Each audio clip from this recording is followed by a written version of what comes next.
মুসলিম শরীফের একটি হাদিস যে আল্লাহ তাআলা তার বান্দাদেরকে কিয়ামতের ময়দানে ডাক দিয়ে বলবেন যে তুমি আমার সেবা করোনি, তুমি আমার কল্যাণ করোনি, আমি অসুস্থ ছিলাম আমার সেবা করোনি, আমি ক্ষুধার্ত ছিলাম আমাকে খাবার দাওনি।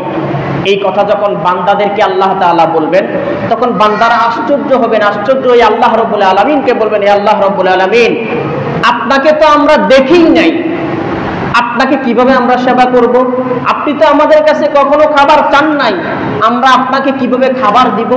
এই কথা যখন বান্দা বলবে আল্লাহ রাব্বুল আলামিন তখন বলবেন, আমার এক অসুস্থ বান্দা অসুস্থ ছিল, তোমার প্রতিবেশী ছিল, কিন্তু তুমি তার সেবা করোনি কিংবা তাকে দেখতে যাওনি। তার সেবা যদি করতে পারতে, দেখতে যদি যাইতে, আমি আল্লাহ রাব্বুল আলামিনের সেবা করা হতো।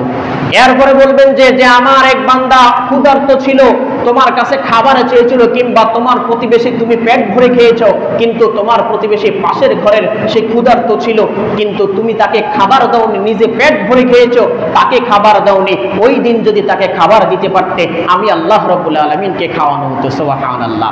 এটা মুসলিম শরীফের হাদিস। যে হাসরের দিন বলিবেন খোদা, হে আদম সন্তান, তুমি মোরে সেবা করনি যখন ছিলাম ক্ষীণ রোগে অজ্ঞান, যখন আমি রোগে কাতরাচ্ছিলাম আমাকে তুমি সেবা করনি। অর্থাৎ বান্দার সেবার মধ্য দিয়ে আল্লাহর সেবা করা হয়। বান্দাকে খাদ্য খাওয়ালেই আল্লাহকে খাওয়া হয়, বান্দার সেবায় নিয়োজিত থাকলেই আল্লাহর সেবায় নিয়োজিত থাকা হয়। যতক্ষণ পর্যন্ত আপনি বান্দার সেবায় নিয়োজিত থাকবেন, রাসূলের হাদিস হচ্ছে ততক্ষণ পর্যন্ত আল্লাহ রাব্বুল আলামিন আপনার কল্যাণে নিয়োজিত থাকবেন।